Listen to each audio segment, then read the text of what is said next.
Alright, we're going to take a look today at the imperative in German. As usual, we're going to begin our discussion of the topic by first looking at the same or analogous verb form in English, looking at the imperative in English before we move over to into a discussion of the topic in German.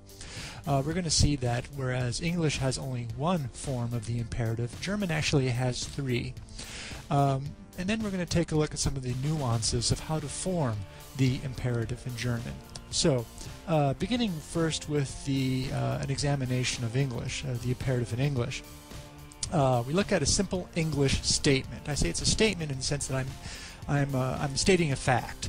I'm not commanding anything, I'm not raising a question. So, you take the car. We have the subject in the first position, the verb take, second position, followed by the direct object. Now, when I want to make a command, when I want to form an imperative in English, what I do is I drop off the subject, as we'll see in this slide right here. I drop off the subject you, and I start the sentence off with the verb, take the car. Now, we'll do sort of the same thing in German. Normally in German, 2 out of the 3 times, we will, actually all of the times, we will start the imperative sentence, the command, with the verb. So in this way, German is very similar to English. However, that's sort of where the similarities break down. Now, when I say this sentence, take the car in English, I could be referring to my best friend, my roommate, someone who is an authority figure, or I could be referring to a group of people. 3 different situations I use the same statement, or same command, take the car. German, however, is going to distinguish those 3 different situations. Essentially, we're going to find out that German has 3 forms of the imperative. One, which is the formal form of the imperative, when I refer to a person in authority or a person that I want to show respect for. Whenever I use the pronoun Sie, I will use a specific type of formal imperative.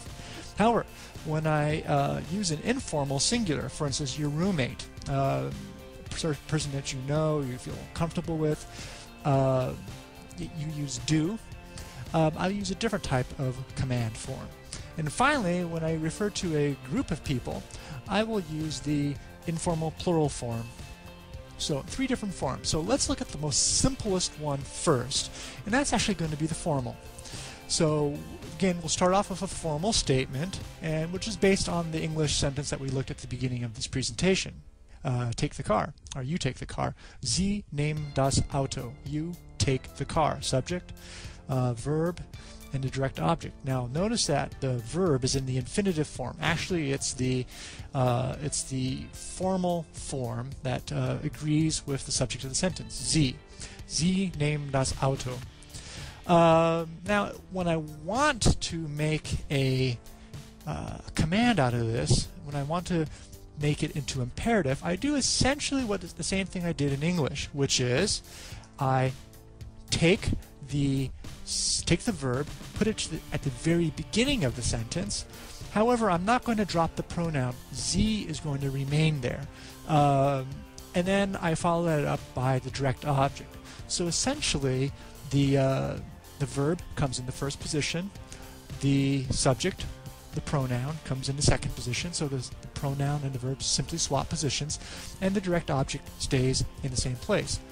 Nehmen Sie das Auto. Now, so essentially, whenever I make a formal command, I'm just going to switch the pronoun and the verb stays in the exact same form, which is the infinitive form, nehmen. Now, let's look at the same sentence in a do, or informal command.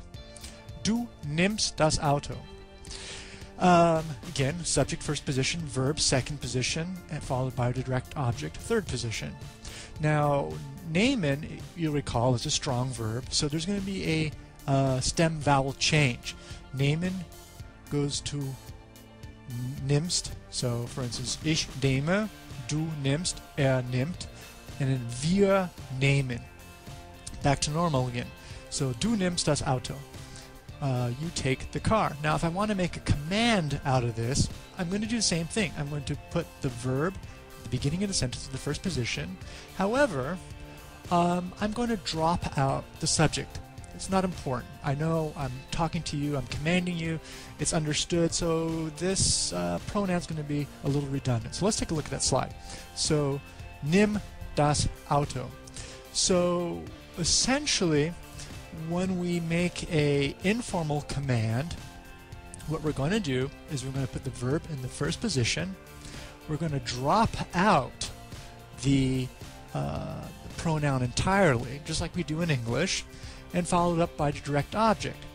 Now, if there is any type of stem vowel change in the verb, we're going to keep that stem vowel change. If there isn't, then we don't have to worry about it. But what we want to do is we're going to remove any extra endings on the verbs. If you recall from the prior slide, it was du nimmst. Well, I'm just going to drop the st off and keep the stem vowel change nimm, and then follow up by the direct object, nimm das Auto. Now, nehmen doesn't have umlauts. Certain verbs, of course, do. So let's sort of modify the sentence we've been playing with. Instead of taking the car, we're going to drive the car. Du fährst das Auto. Again, subject, verb, direct object in the accusative case. Now, what I want to do is I'm going to drop out the subject, remove the personal pronoun du. I'm going to take fährst, kick it to the beginning of the sentence in the first position, and follow it up by the direct object das Auto. However, what you're going to see is that I've actually removed the umlauts. I've removed the st ending, but also the umlauts. So instead of fahr das Auto, it's simply fahr das Auto. So whenever I use a verb that takes umlauts, has a stem vowel change that takes umlauts, and I want to make a command out of it, I'm going to drop the pronoun. I'm going to put the verb at the beginning of the sentence in the second person form, drop the st ending off, and also the umlauts. Fairly simple. Now, finally, the third form is going to be the informal for plural. So if you're referring to a group of people that are your friends. The regular sentence, the statement, is Ihr fahrt das Auto. Y'all drive the car. Essentially, again, sort of the same thing that we did in the prior two examples, or prior three examples, we're going to do here. Fahrt das Auto. I drop out the personal pronoun. The verb comes in the first position. However, I'm going to keep the exact same form. It's going to be a second person plural form, and same thing with the imperative. It will essentially be a second person plural form followed by the direct object, fahrt das Auto. Now, I've occasionally also seen fahrt ihr das Auto. They still retain the personal pronoun, but that usually only happens in the informal plural. No other place would you retain the pronoun. So, to summarize, three different types of ways to form commands or imperatives in German. We have the formal, the informal singular, and the informal plural. The formal is the easiest one. We simply swap the pronoun and the verb. So verb comes first position, pronoun comes second. We have the informal singular, and that will require us to know, is there a stem vowel change? Do I need to drop umlauts? In any case, we're going to be dropping the personal pronoun.